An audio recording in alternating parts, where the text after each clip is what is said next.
It is once again that time, folks. Time to talk West Virginia football here at the Voice of College Football. It's our 15th edition of Mountaineers Live. We appreciate everybody being here. Please leave those comments and questions here in the live chat.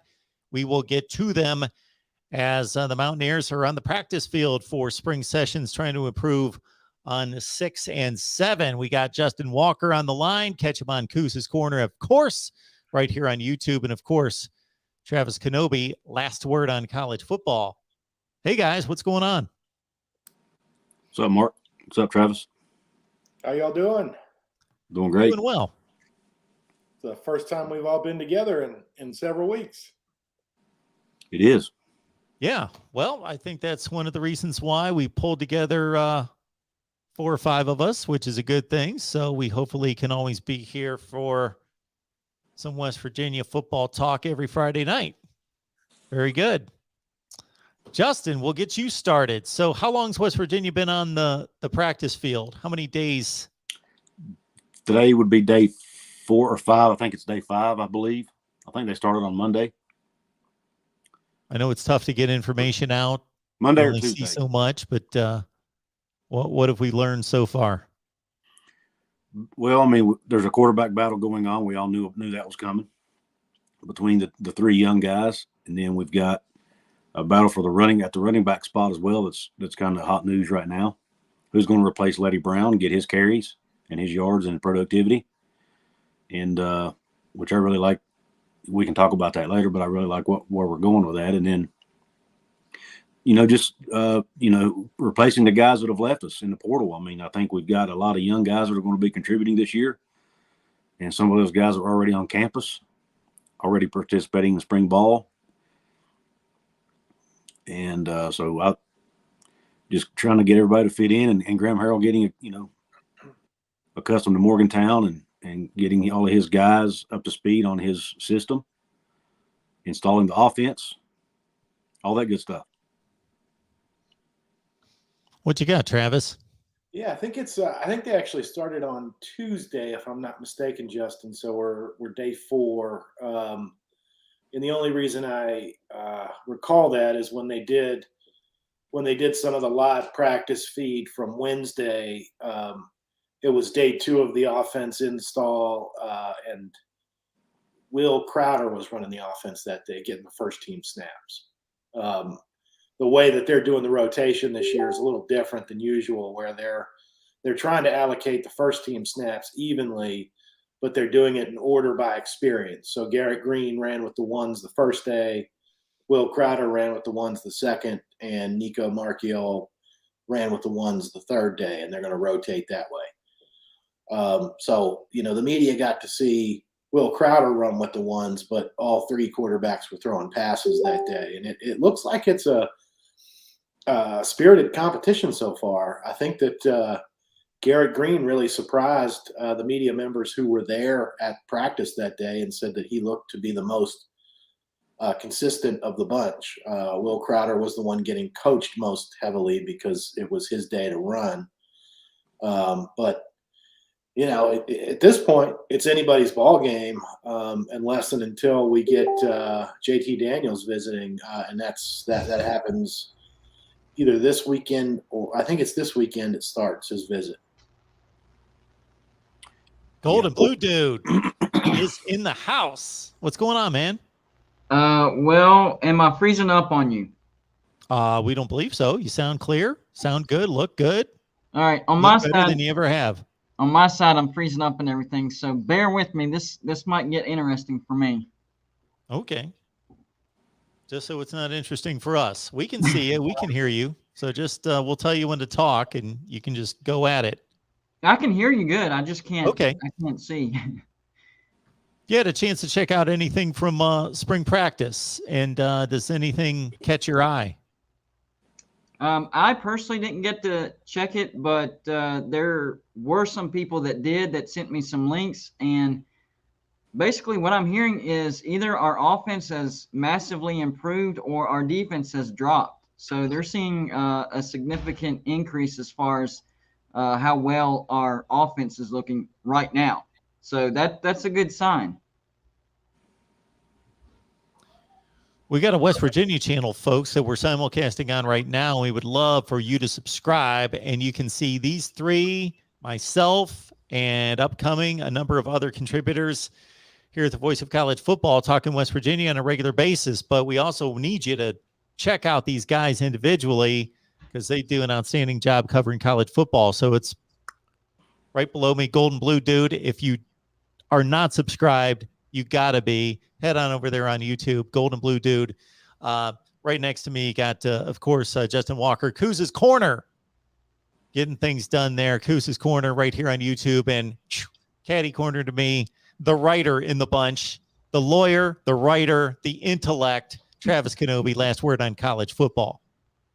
I might dispute the intellect part, but the rest of it you got right. Okay. Well, you fooled us so far. Well, You good. at least fooled me. That's my job as a lawyer, right? Yeah, That's it. right. So, That's what I was going to say. He's a good lawyer. Nice. well, this Graham Harrell offense, how different is it from what they've been running the last few years? Light years. The biggest thing, and I know it sounds so simple, but the biggest thing is he's going to take a lot more shots downfield with his play calls. So West Virginia's going to see some potential, a lot more potential explosive plays. Now, whether the connections happen, whether the chemistry's there, that remains to be seen. But Graham Harrell's definitely going to call more deep ball throws. Yeah, I think one of the maybe subtle improvements, but important ones is that the play calling is going to be simplified.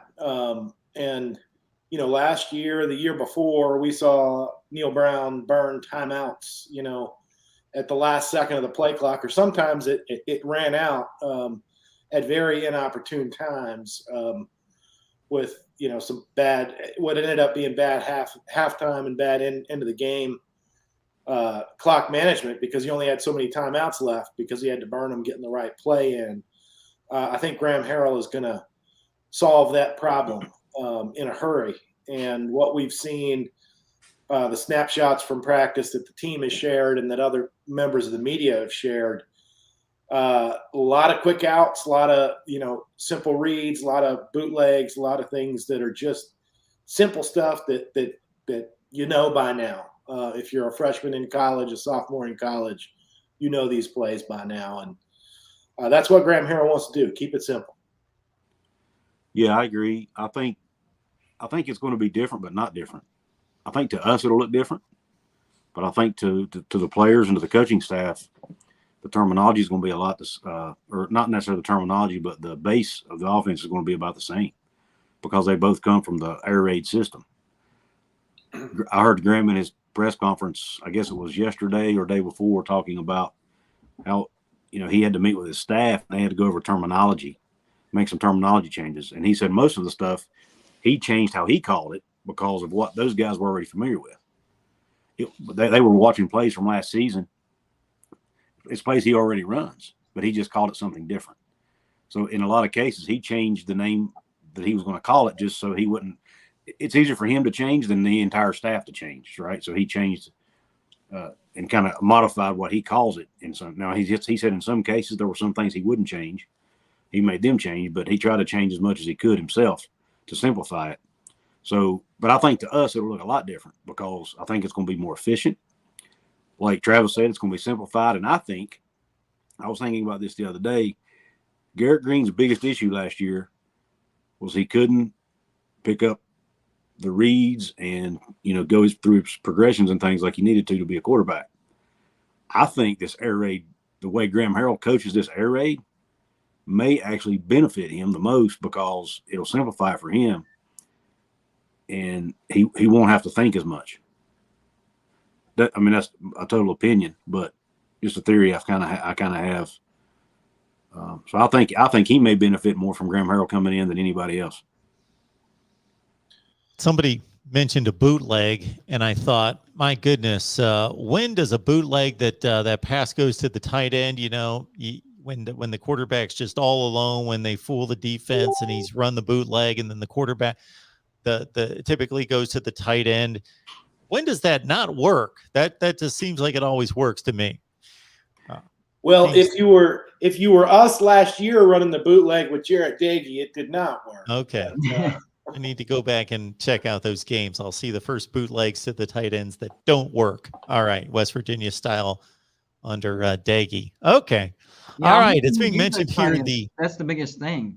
And to segue what they were saying, I think we'll see more control over the offense. I think Graham Harrell will be more decisive. His play calling will be more direct. I think last year there were games and situations where the offense and the offensive coordinator himself was lost, didn't know what to do. I think that changes. So and that's going to lead to more first downs and some more points. So the biggest, most simplest change that we will see is more control over the offense and more decisiveness when it comes to play calls. And who knows? It looks like the starting quarterback may have also been on campus, but he didn't practice today. JT Daniels possibly visited today. Do we know that?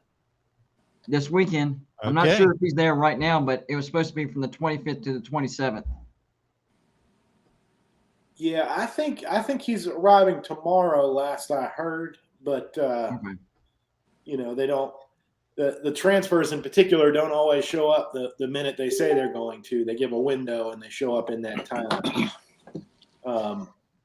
Coaching staff certainly knows when they're going to be there, but that's not always communicated to us.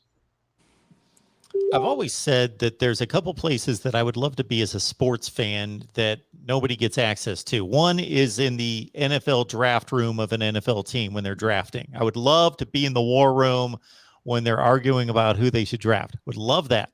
I would also love when there's a big time college football job open and they're interviewing head coaches, you know, what they're asking them, what they're wanting them to break down, what they're trying to dig out of them. And now I'm going to add to the short list, I'm going to add when there's a big time college football player visiting campus in the transfer portal, what's being said, what's being discussed to lure them to West Virginia, Oregon State, or Missouri. One thing I've been talking about is I think one of the things that could sway JT Daniels is our recovery center. They've done a virtual tour of it, and they poured a ton of money into the recovery center.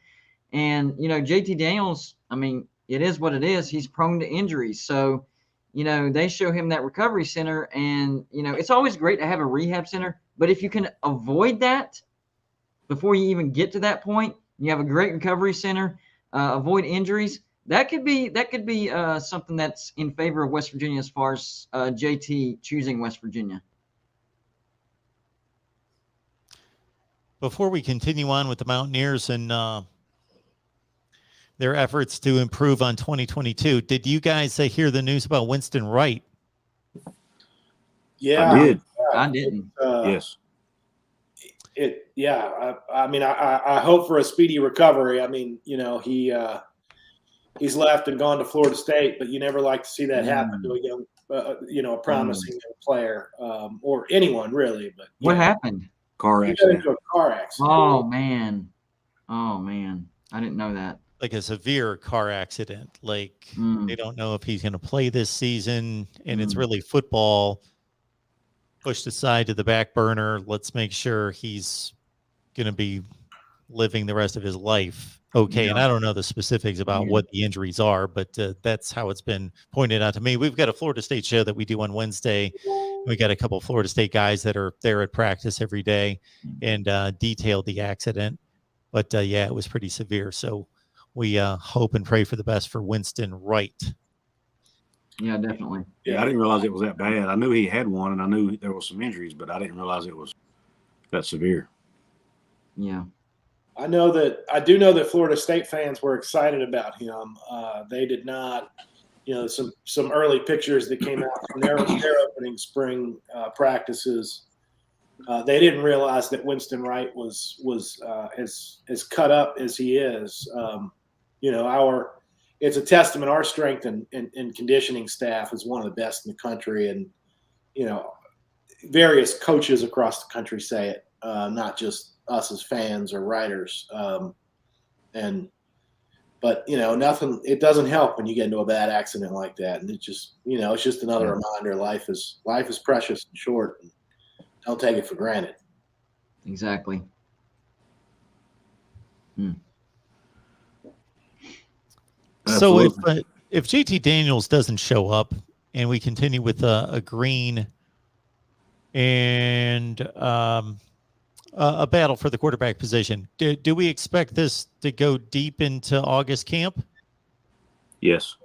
I would say so, especially since Graham Harrell has been speaking highly about Will Crowder. That's the one that really made me raise my eyebrows, because we haven't, previous few years, we haven't really heard Will Crowder's name at all. And all of a sudden, Graham Harrell comes in and he's like, man, I like this guy. He's got a cannon for an arm, good decision making. So I think even if JT Daniels shows up, this battle could go longer than people realize. Yeah, I think even if they have an idea who is going to be there, probably not going to say until fall. Right. To be honest, just to keep it close to the vest, and considering the fact we're playing our arch rival on September the 1st, why not keep it a secret as long as you can? That's the way I look at it. Yeah, that's exactly what they'll do. But like the quarterback battle itself, I would say, they might not even know until late summer, even with JT Daniels, because Nico, I mean, they're speaking highly of him. They're speaking highly of Will Crowder. Haven't heard that much about Garrett Green, but I'm sure he's in the mix. And then you throw JT Daniels in there. That's going to be a big decision for this coaching staff. Yeah, the few clips I saw of spring practice from Wednesday, I guess it was, Travis. Is that right? Yeah. I'll be honest with you. Garrett Green looks like he has the best arm of the three right now. Really? He was throwing some rockets, man. Nice. Tight spirals, putting them in tight windows. Nico threw a really pretty deep ball though. Kind of a post corner route, looking beautiful on the sideline.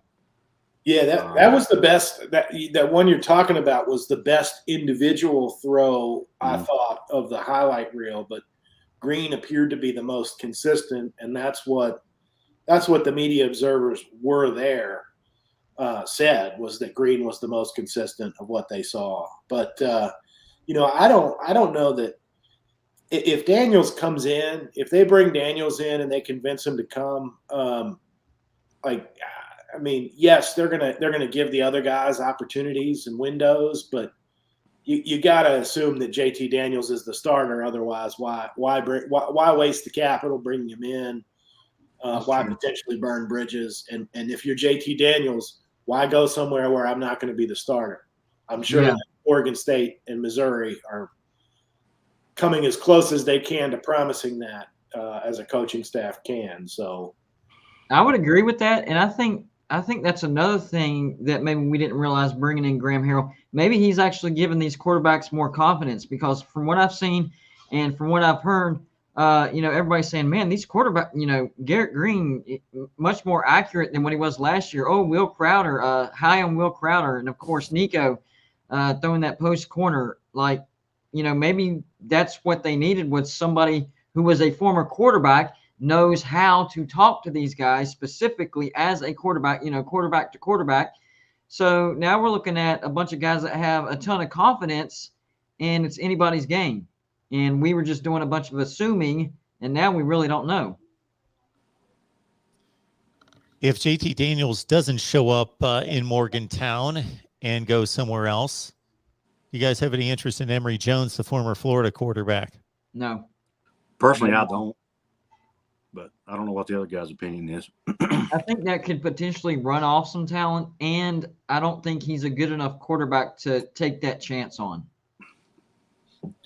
Yeah, Emory Jones. I mean, young guy. Dual threat. Has the legs. Obviously, ran for a bunch of yards last year. What was 750 or more. Touchdown to interception ratio was really bad though. It was like 18-14 or something. I'm not looking at the screen, but that's about right. 1913, not to be too specific, but 1913's in my brain. But you guys complained about Daggy missing throws.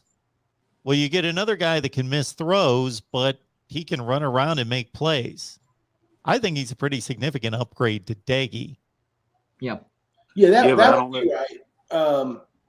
He would be better than Daggy back there because one of the problems that we had with him was he was statuesque. When he scrambled for 2.5 yards, it looked like he ran for 50 because that's how bad he was as a mobile quarterback. That would be an upgrade, but I don't know that it's worth the expense of losing one of those 3 young quarterbacks who can anchor you for more years to come. Granted, the coaching staff is thinking, I need to win and I need to win now. So maybe they overlook that, but I don't. That's a much closer call to me. And that's an interesting thought because the Jarrett Daggy of last year, Emory Jones would be a better quarterback per se, but who's to say if Jarrett Daggy didn't have Graham Harrell that he wouldn't look better as well. So these 3 quarterbacks that we have right now, it looks like they have a ton of confidence. We're waiting on JT Daniels. I just don't think Emory Jones is worth the risk of losing, the future of West Virginia. I mean, maybe he could come in and win immediately. I don't know. That's a gamble. But is that worth running off the future of West Virginia? In my opinion, I would say no. I agree, 100%. I totally agree. I think Emory Jones is best suited to go to Arizona State or Missouri if Missouri doesn't get JT Daniels. Exactly. Gator fan George is telling us that, and of course, George is completely unbiased, telling us that there's no comparison between Daisy Daniels and Emory Jones. Of course, Emory Jones is much better than JT Daniels. We've all seen that. Yeah. Most Florida fans I've heard from think that the backup quarterback Richardson was better than Jones. Yes. Oh my gosh. I may agree with them.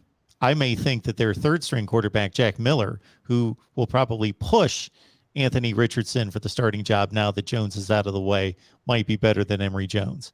I don't know how he won the starting, to be honest with you. I just don't know. I think that's maybe why he decided to transfer. He probably saw the writing on the wall that he wasn't going to be the starter. Yep. So we just did a call-in show for about 90 minutes prior to the West Virginia stream here, and we hope Chris will make it back. But we took calls, and our topic for the night was the most intriguing teams in college football for 2022. Could you guys make a case for the Mountaineers? Most intriguing. I'm biased, but I think so. I mean, look at all the storylines. You've got new offensive coordinator, new quarterback, new running back. You've got first game of the season against our arch rival away on the road, who, by the way, is quarterbacked by Keaton Slovis, who played for our offensive coordinator. You've got a Big 12 that could be down this year a little bit. You've got arguably the best defensive line in the Big 12 this year. It's coming back at West Virginia with Stills, Messador, and Alston. And you can throw our 2 deep guys in there, Jefferson, Thornton. They're good too. They could probably start for a lot of teams, honestly. But I think they're a very intriguing team. They fly under the radar, obviously, because of who we are. But, I mean, heck, if you look at the storylines that we have in the offseason, plenty of content for folks like myself and Travis. Yeah, I don't know. Right, sitting here today, outside of the new offensive coordinator storyline and potentially, I think if JT Daniels transfers here, I think that immediately makes us more intriguing based on the storylines that flow from that. And the improvements that could come from that. Absent that, I think we have to win some games to make that case. Could it be if we start the season 4-5-0, something like that, that then we become intriguing because the Big 12 wide open, Oklahoma sort of rebuilding, is somebody going to supplant them before they, venture off into the SEC sunset? That would make it interesting. But at this point, I don't know. I don't think I can make that case. Maybe I not think as well as Justin. I think it gets intriguing, even more intriguing if that happens. But and also think about this, Travis. There's great points. If we lose a couple games to start the season, and all of a sudden Neil Brown's on the hot seat and the fan base is clamoring for his job, then that becomes intriguing as well. If we don't win one of the two rivalry games against Pitt or Virginia Tech, and we start 1-2, Brown is going to be on the hot seat. So, but now, are we as intriguing as Oklahoma or LSU or these guys with new coaches? No, we're not. But I think it's still a pretty intriguing offseason and some pretty intriguing storylines to me. But there again, I'm biased, so. Chris, my question was, we did a call-in show before we came on here with the West Virginia stream, and I was asking people for their most intriguing teams in college football in 2022. For the Big 12, I'm looking at three teams, and they all have new head coaches. That's Oklahoma. Does Oklahoma go more towards a defensive mindset? Because, Brent Venables was known for those defenses over at Clemson. And then you have TCU, who's replacing a legend in Gary Patterson with Sonny Dykes. I mean, he's not a terrible coach, but I don't think he's even as good as Gary Patterson. And then you have Texas Tech, who fired Matt Wells in the season that they were actually turning it around. So now they have to start from scratch. So those three teams, it will be important for them to get off to a good start because they have new coaches. But as far as actually interesting, maybe could make a splash in the Big 12. I mean, I guess we can always count on Iowa State as long as Matt Campbell is the coach there. They had a letdown year last year. But Oklahoma State, I think Oklahoma State returns a lot, and I think Oklahoma State maybe has an outside chance of making the playoffs.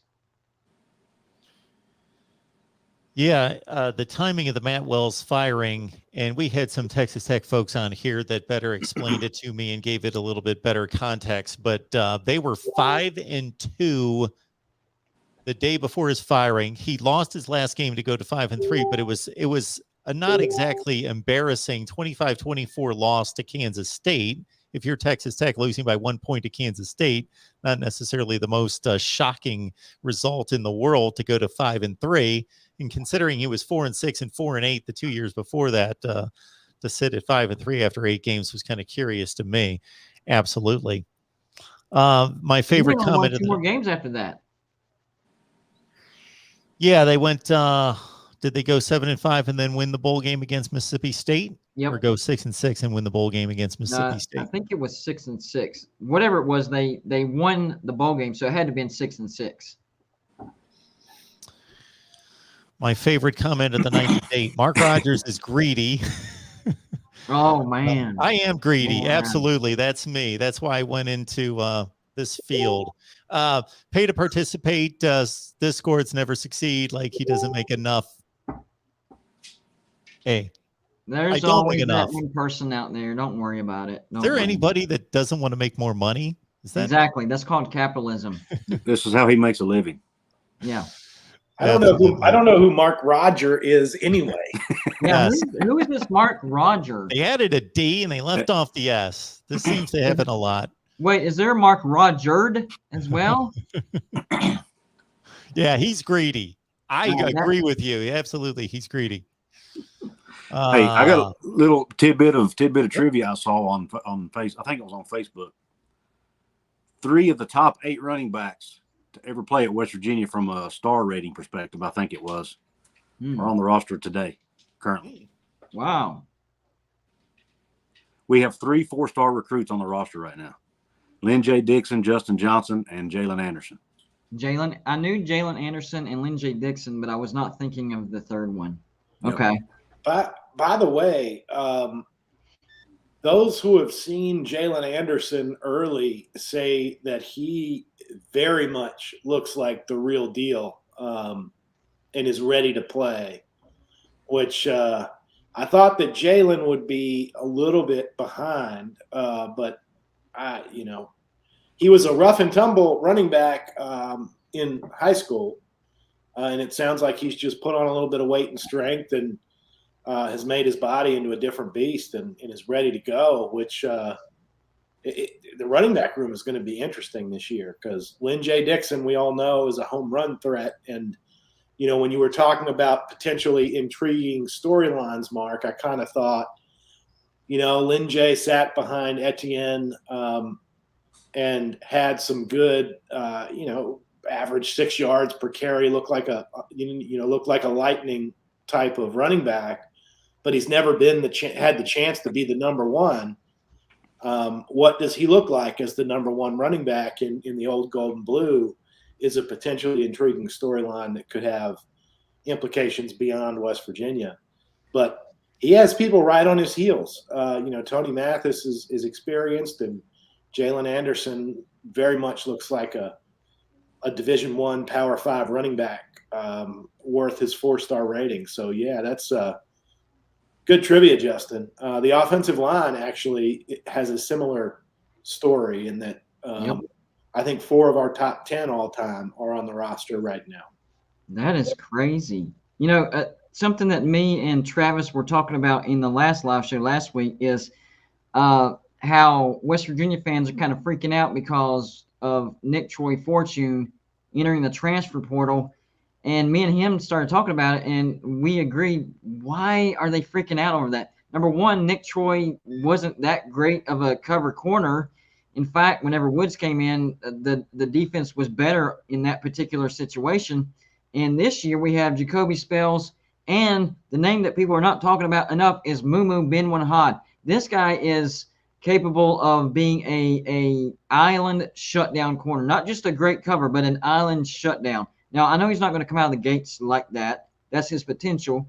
But I think we're actually going to be in a better situation because of some of these transfers. They freaked out about Jarek Daggy entering the transfer portal. Well, guess what? You were telling him to do that all year long. But whenever it actually happens, you freak out. Same thing happened with Nick Troy Fortune. I think we're in a better position on the quarterback, and I think we're in a better position in the cornerback. The only group of guys that I'm kind of worried about is the linebacker situation. But even Neil Brown addressed that in a press conference a couple of weeks ago, saying, hey, once spring practice is done for everybody, we're going to see an influx of good, talented people, and we're going to go after the best. He didn't say like the crumbles or the leftovers or whatever.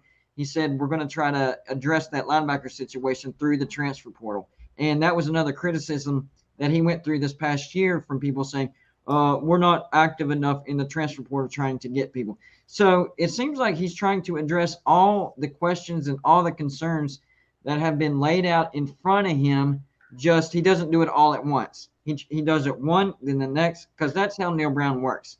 So I think in a lot of cases, West Virginia is actually in a better position than what we were last year. You know what's funny is I think that we may have had this conversation or danced around it before, but linebacker is actually the position on the defense I can't say that I'm least worried about because the defensive line returns everybody, and everybody there that's returning is good.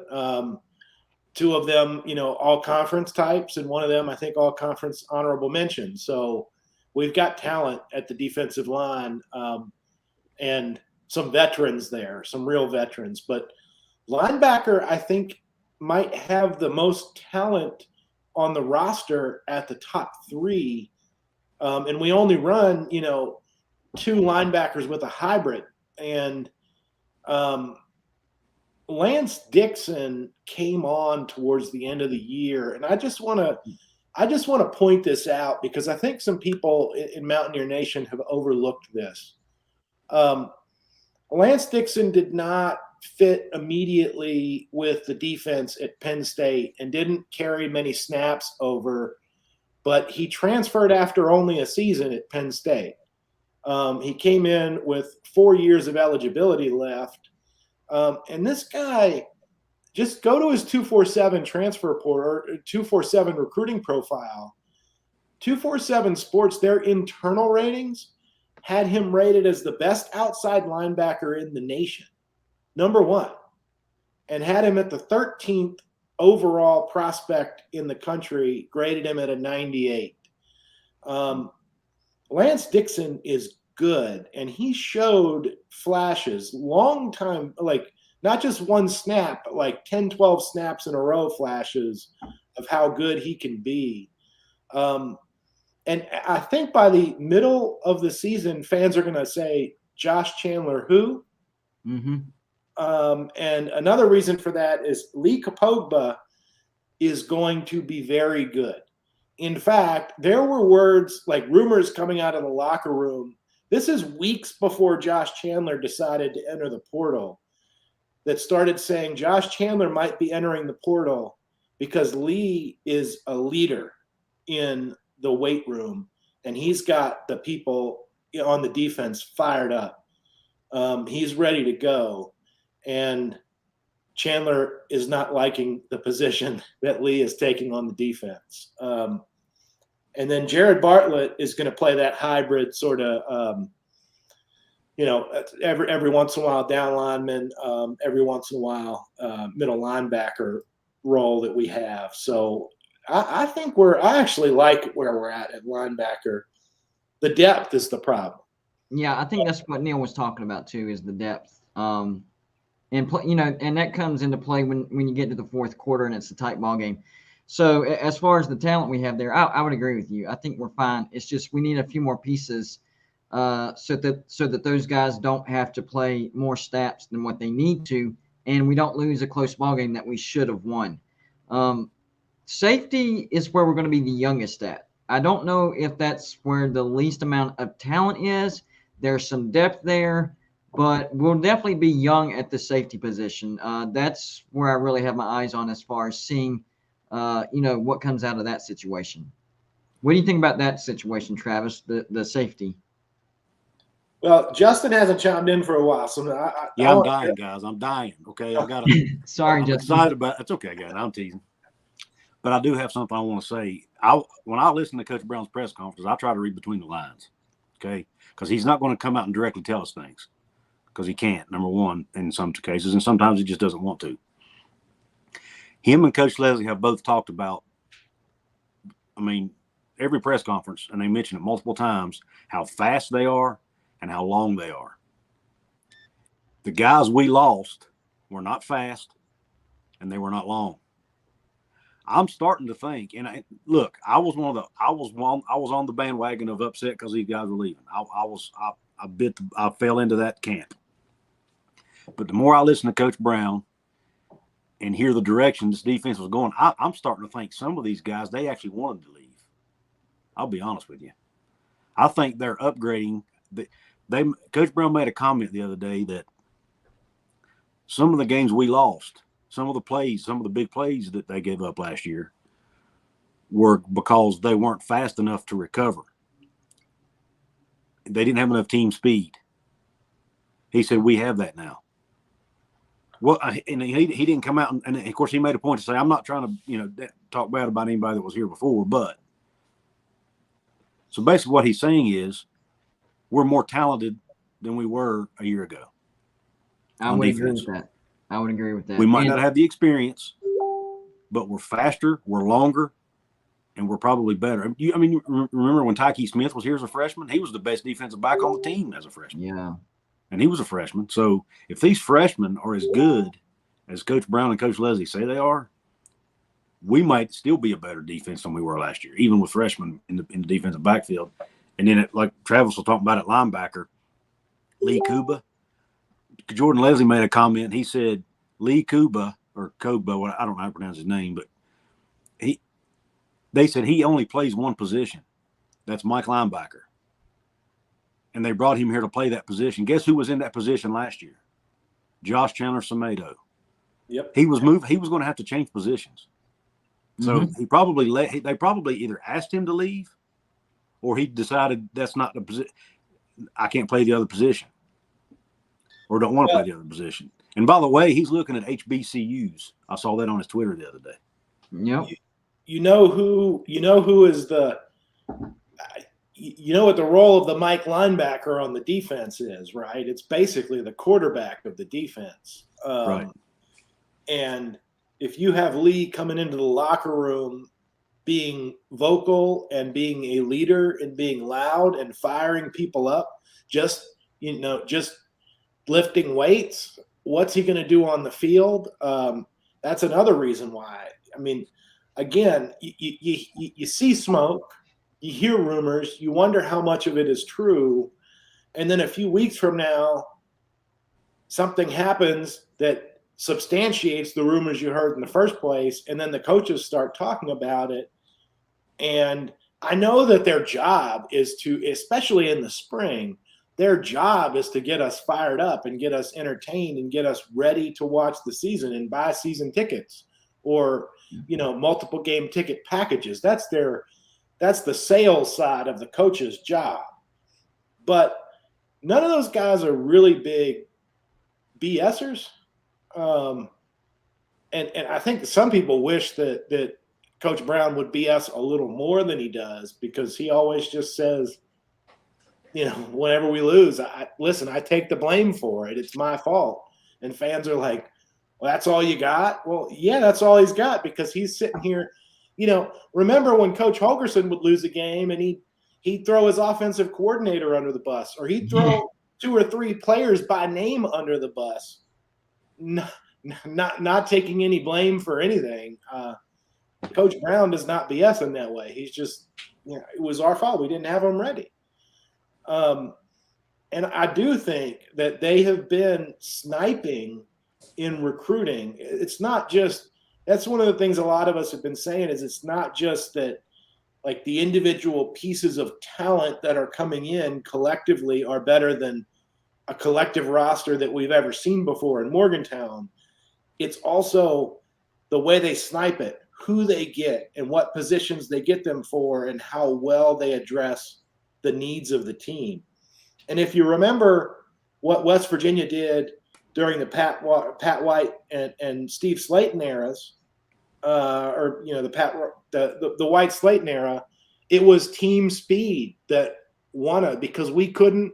How do you hang with a bunch of 5-star recruits? You outrun them if you can. And Neil Brown is sort of following that model. It will be interesting to see if that comes to fruition, and if it doesn't, Coach Brown's going to face the consequences. But very good points, Justin.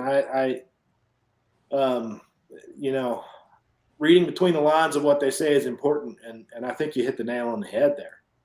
Yeah, I wanted to address what Justin said. So he literally said what the issue with the fans were this offseason. They were freaking out. And I know Justin, I talked to Justin, he wasn't freaking out, but he was very concerned because of the volume of, the guys that are entering the transfer portal, and the fact that some of them were starters. What I tried to explain whenever I addressed it is, yes, they were starters, but, they were Dana Holgerson recruits, and that's why I'm not freaking out.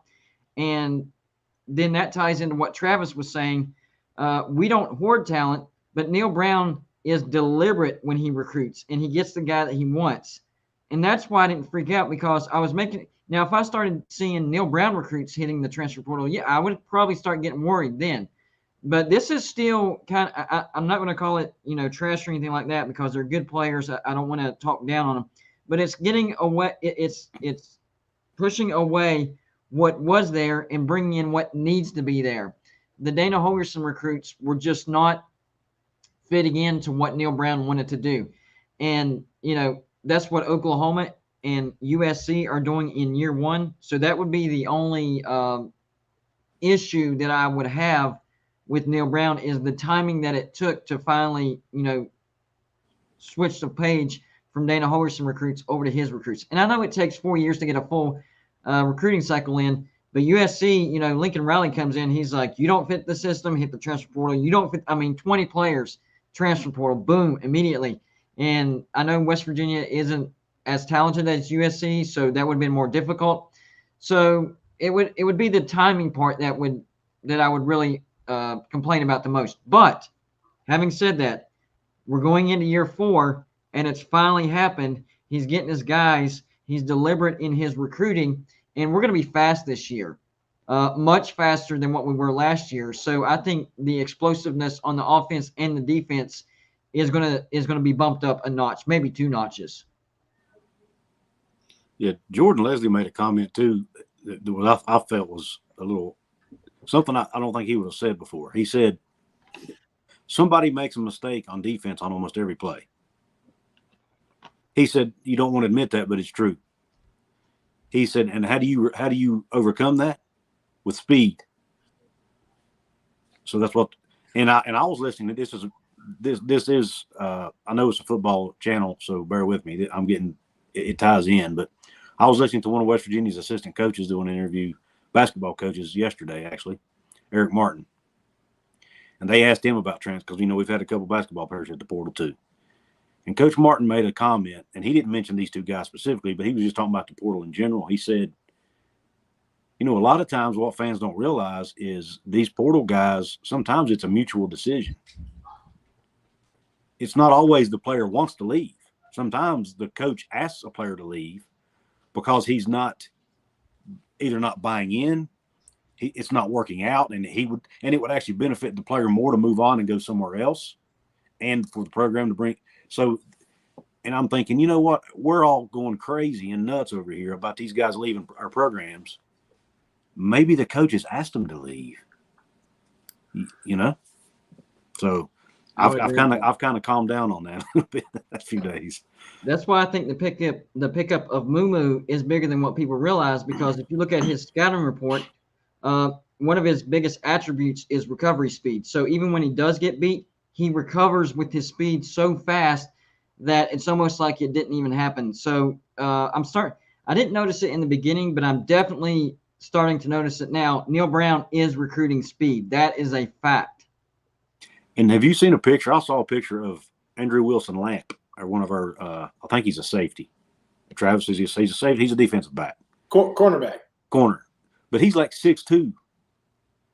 And his arms, he was bent over, and his arms are almost dry. His hands were almost touching the ground. His arms were so long. He was bent down about 90 degrees at the waist, with his arms dangling in front, and I was like, my gosh, that guy's got some long arms. But he's long and he's fast, and we've not had those kind of guys in the last several years. So Neil Brown is completely changing the I don't know, the look of our players, the speed. He's trying to he's getting more talent. I mean, that's what it boils down to. He's getting more talented guys.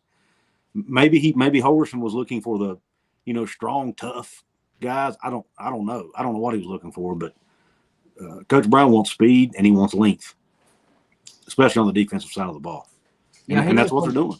He knows what it takes to beat these bigger brands that have, a bunch of 5 and 4 stars, and that's speed and length. West Virginia isn't going to be able to recruit like, Texas A&M or Alabama like that. So we're going to have to be deliberate in our recruiting and focus on speed and length, and that's how you can beat those teams. Yeah. Got a question coming in. Go ahead, Travis. I was just going to say what just sort of to add to the, sort of pile on and just my final thought on the Josh Chandler thing. I was talking to somebody about 2.5 weeks ago, and he made a comment that stuck with me. So I went back and watched several of the games that I had recorded on DVR just to make sure that he was remembering accurately. But Josh Chandler led the team in tackles, right? But where are most of his tackles taking place? 6 to 10 yards after the line of scrimmage. So that basically too late. Yeah. So you bring in the faster guys to avoid that, and it's a game of inches. So if you can average tackling somebody just 1.5 yards sooner than what the guy you're replacing did, you're a net benefit to the defense, as long as you're not making more mistakes than the other guy did. Exactly.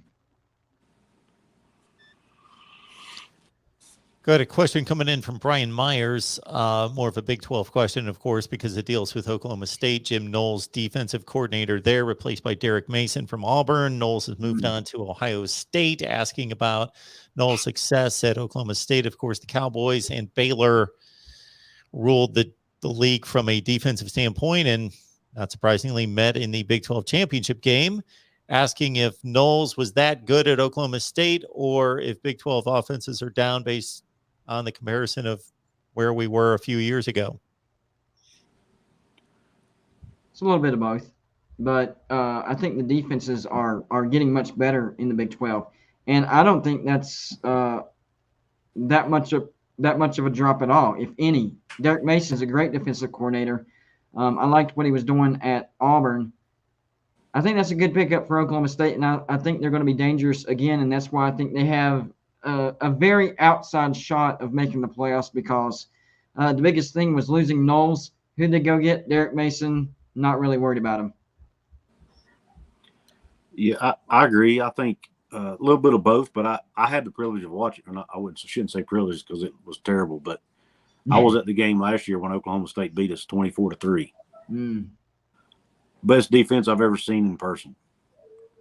I mean, our offense couldn't do anything. I mean, we couldn't run the ball, we couldn't pass the ball, we couldn't block. It was terrible. I mean, it was like a high school team versus a Division I college team. It was so their defense. It was really, really good. Now, how much of that was not that our offense was a juggernaut by any stretch of the imagination, but I think Jim Knowles is legit. But also, they were loaded with seniors too. So yeah, they had 11 seniors starting on the defensive side of the ball last year, or not 9 seniors. I think it was starting on the defensive side of the ball last year. So. I think Neil Brown was looking at that because they had a ton of speed. That's why that defense was so good, and people did not score a lot of points on because, they don't recruit in the top 10 either. They went out and got speedy players, and if you don't think that Neil Brown isn't taking notes on other teams and trying to figure out how he can apply it to our team, then you don't know Neil Brown. So I think that game affected him in a positive way, even though we lost. Well, I think it reinforced a notion that he already had, because I actually think back to the first Big 12 media days that Neil Brown participated in, and he said, and I think kind of prescient, right? Because he said, I see the writing on the wall. Big 12 has sort of helped to reinvent offense, and the Big 12 offense is becoming the prototype for some of the NFL offenses. But now the Big 12 teams are starting to realize, because of the teams that have participated in the playoffs getting walloped because all they have is offense, that we need to reinvent and we need to use clock management and defense to our advantage. And that is the trend. And, not last year was a down year, but the year before that, West Virginia was one of the best defenses in the country. They just didn't have an offense to go with it. Mm-hmm. That was despite the fact that they couldn't move the ball. So I think that the Big 12 defenses are becoming a lot more legitimate, and Oklahoma State is certainly no exception. I would definitely agree with that. And West Virginia wasn't as far away from being a pretty good team than people think. I think it came down to play calling and, of course, quarterback play. And I know that's big things, but if you look at the course of the entire season, in the regular season, 4 of the 6 losses were by 50-50 football games. The only 2 big losses were, I believe, Baylor and Oklahoma State. All 4 of the other losses could have gone either way. So it's not like West Virginia was just this terrible team getting mollywalked by everybody. That's not the case at all. We were very, very competitive, squeezed out 6 wins, 4 50-50 losses. That sucks. The final record, 6-7, that's not what you want. And then getting demolished by Minnesota, which I predicted. I knew that was going to happen because Minnesota's defense was super elite, and our offense is not good at all. So there was just a few pieces that were either missing or needed to be switched around. And I believe those were addressed directly in the offseason. We have a great quarterback competition going on, and that's been helped because Neil Brown brought in Graham Harrell as the offensive coordinator. So those were the two biggest glaring issues as to why we went 6-7 last year, and they were directly addressed. Now, the last thing that needs to be addressed was the offensive line. But after the bye week last year, if you watch the offensive line, it got better and better and better. Now, does that mean that we shouldn't fire Jeff Kuntz and try to get a better offensive line coach? I don't know. All I'm saying is that's the last problem that I see that hasn't been directly addressed. But the question is, does it need to be addressed? Because they did get better towards the end of the season. So I don't know how they're addressing what happened last year with the offensive line. Well, the first thing is moving Wyatt Milam over to left tackle. And everything I've heard so far in the first week is that Jordan White and Jaquai Hubbard are very much challenging Brandon Yates for the right tackle slot. Good. Yep. And one other thing that talking about the offensive line, our special teams, with the exception of our field goal kicking was good. Our kick return game was good. But everything else in our special teams was atrocious. Our kickoff, we had one of the worst. I think we were next to last in the country in field position last year. Yeah. And I think that's what Coach Brown said. He said it was a crisis, is basically what he said. If I think the word, I think he used the word, or he may have been referring to the whole Minnesota game, but anyway, he used the word crisis. And they did address it, though. They went out and got a kickoff specialist from the transfer portal, so hopefully that fixes the kickoff issues. But special teams has got to be fixed. I'm hoping this Australian punter we got will help with the punting game. And, of course, we're going to have to find somebody that can return punts. We had Esdale last year. He basically just caught the ball. He was the only guy on the team that could field it without dropping it, but wasn't a good return guy. So who does that this year? Is it Sam James? Is it Reese Smith? Yet to be seen. If Mumu doesn't start at corner, I think they should have him return kicks. The dude is super quick, and he can make quick cuts. I know he's a defensive guy, but I'm telling you, he reminds me of Deion Sanders. I'm telling you right now, the dude reminds me of Deion Sanders. So if Jacoby takes over that corner and he doesn't win the starting corner, then they need to put him back there and at least try and see what he does with kickoff return. I think that would be a good combination right now. And to your point, Justin, that's one of the reasons why I predicted Minnesota to blow us out, because not only was their defense better, but our field position was one of the worst in the nation. Their field position was one of the best in the nation. That was a recipe for disaster. So, yeah, I 100% agree with you on that. That needs to be addressed. We need to figure out how to flip the field more, and we need to figure out how to cover kicks better. Bottom line, the coverage, not good. Shedding blocks, not there, and that needs to be figured out. Yeah, hopefully they will. Coach Brown said he's taking a more active role in special teams now that he's not the offensive coordinator anymore. So he's paying closer attention to that. So hopefully that'll help get it back on track. And with that question on the screen, it is a home and home. I think that the next year is when West Virginia goes to Tuscaloosa to play. Yep. That might be right at it. I might have to make a road trip for that one.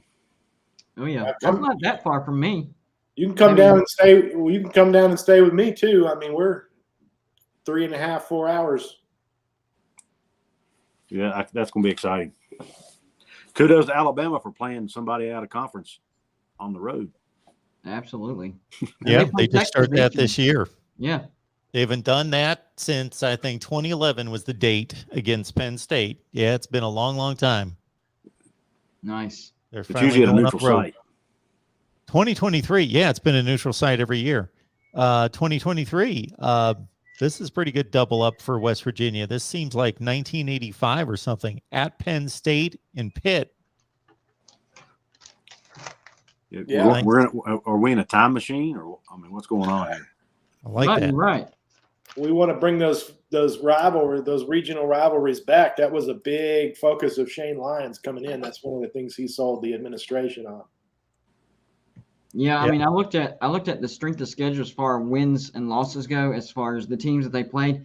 and the difference between Alabama and Ohio State was like double digits as far as teams having double-digit more wins than the teams combined that Alabama played. So they talk about playing in the SEC, but they don't schedule out of conference. As far as the difficulty level, it's not very high. So that wasn't a difficult schedule. And the SEC was actually down last year. I mean, outside of Alabama, let's say Ole Miss, Georgia, maybe Kentucky, SEC was average at best. So that didn't really help the argument. So, yeah, I like that they are playing Power 5 opponents on the road. Finally. I appreciate the rivalry games, but at the same time, we're might be the only team in the Big 12 that plays 2 Power 5 teams out of conference every year. We played them tough last time, too. Everybody else plays a Power 5, 1 non-Power 5, and an FCS. We typically play 2 Power 5s and an FCS. And that, I mean, that's one more loss. That could potentially be one more loss on your record book that hurt you at the end of the season. Well, in 2025, we look to address your comment, Justin, as that schedule starts with Robert Morris. Then we go to Ohio. We're playing at Ohio for some reason. And then we play Pitt at home. Yeah, why does West Virginia go play? That's not Ohio State. That's the mighty Bobcats. We play away? Ohio. Yeah, home and home. We did it. Who agreed to that? Yeah. They wouldn't do it for Marshall. Why are they doing it for Ohio? I think they did East Carolina too. Maybe to piss Marshall off. Maybe. I don't know. But to me, that's apparently somebody. Gordon Gee knows somebody. Yeah. Or Shane Lyons or something, because that's crazy. Yeah, maybe they're paying us. I bet they're paying us a lot of money to do it, though. I don't know how that helps you. I hope so. But is OU going to pay, meaning not Oklahoma, OU, Ohio, going to pay anybody to play? Are they going to pay a lot of money to anybody? I don't know why else we would do it. Why else would we? I mean, there's nothing in that for us at all. Exactly. Easy win, short trip. I don't know. Virginia Tech tried that against Old Dominion a couple years ago and ended up getting beat. Yeah, they did. That's true. They're doing it again. They were playing a future NFL starting quarterback. I think they play him again this year on the road, if I'm not mistaken. I don't see where there's a benefit to it, but I'm not the AD, so. I don't know why West Virginia would take a trip to East Carolina the next year either. Yeah, home and home with East Carolina. Now, we used to do that. That actually used to be a normal occurrence. We used to play them almost every year, home and home. Yeah. That was back when East Carolina was good. Yeah, but I'm not sure why though. Like you say, but because they've always been back then you could say non-BCS school, now a non-Power 5 school. But yeah. I don't know. But if you look at the past 20 years, I mean, even in the 1988 National Championship year, we beat East Carolina in the regular season. So West Virginia and East Carolina have this little kind of mini rivalry going on that kind of has its gaps and then it comes back. That's the best way I can explain it. Good stuff. All right. That should about do it for another Friday night in the books here at the West Virginia channel on the Voice of College Football. And the only reason we've got this channel is because of these three. So please support their individual efforts. And that would be, of course, Golden Blue Dude. Let us know what's going on these days. What do you got in store for us? Well, I was looking at the approval rating. I did this video today. I was looking at the approval rating for the current and future Big 12 coaches, and of course, dead last was Neil Brown. So I had to make a video on that. Thought that was a little bit laughable. Okay. I think it's going to fly back in people's faces. But just college football, getting ready for the season. I know it's a long way till the regular season, but it doesn't stop for me every single day. Travis, what you got going on? Yeah, I just did a what's going on with the transfer portal in Morgantown article this week, sort of allaying some concerns that people have. And basically, what Chris and I talked about last week, that it's just not – there's not just one reason. We want a soundbite. We want like that one sentence explanation. There's not a single reason why everybody who was transferred out of Morgantown has transferred out. Then I've got some defensive position previews starting next week. And we'll probably do a couple more national level transfer portal, sort of revisiting where we are, especially once spring games are over and the next big wave of transfers starts coming out. Justin. Well, I just did had a video drop this morning about the new Adidas NIL situation and how that is not good for schools like West Virginia who aren't sponsored by Adidas. They could potentially leave us further behind unless Nike steps up to the plate. I did, and I've got one dropping tomorrow on the running back situation at West Virginia, where I break down all 4 backs. I wouldn't say break down, but I touch on all 4 backs and kind of take a peek at each one and look at our running back room essentially. And that's pretty much it. But yeah, like Golden Blue Dude said, every day there's something. If especially with spring ball here, it's like I guess you could say mini football season kind of. So there's always position breakdowns and news out of spring camp and coaches' press conferences and things like that. Oh, and by the way, the Country Roads Trust has now started their podcast called Climbing the Mountain. Yes. Yesterday they interviewed Neil Brown, Nico Marchiol, Bryce Ford Wheaton, Michael Laughlin, and Lynn J. Dixon. So I encourage everyone to go listen to that. It's pretty. If you're a West Virginia fan, it's pretty interesting. I'm excited about that. You get some background info on some guys. Lynn J. Dixon, they asked him what his 40 time was. He said, the last time I ran it, I was a senior in high school. I ran a 4.42 40. Letty Brown ran a 4.7. That's fast. So let that sink in. That's why I'm excited for this season, right? One of the reasons I'm excited for this season. That guy is like he's got the potential to take the house every time he touches it. So, anyway. Jalen Anderson as well. That dude's a beast.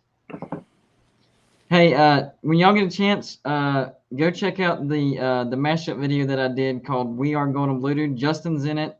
I think it turned out pretty good. It did turn out good. It's about a turned out really good. 2-minute video. You did a good job with that. The fun. editing you had to do on that was unreal. But well, the biggest challenge was some of the videos that people sent to me were not usable. I was like, what? Like they were turned sideways. The volume, you couldn't hear it. Like even if you turn it all the way up. So some people's video I couldn't even use, but I did the best I could. And Chris, you mentioned Big 12 coaches. I got my Big 12 coaches rankings right there. Who knows where Neil Brown lands, but I've yet to release that video. So I've gone through every Power 5 conference, ranked the coaches 1 through 110 in the Big 12, of course. And we've got our all-time program rankings release. We have yet to hit the SEC, but I should probably, if we've got a dull spot in the show here in the next few weeks, serve up my Big 12 all-time program rankings to the panel here and see what you guys think. Absolutely. All right. Good stuff. Appreciate everybody being here again. That's Justin Kuz's Corner right next to me. Check him out on YouTube. Travis Kenobi, Last Word on College Football. And, of course, Golden Blue Dude. You see his name right on the screen. Catch him right here on YouTube. Subscribe to our West Virginia channel. We are doing our best to bring West Virginia football to all of you in all the various platforms. So, guys, appreciate it. Have a great weekend. You too. Thank you, Mark. Thanks, everybody. Good show.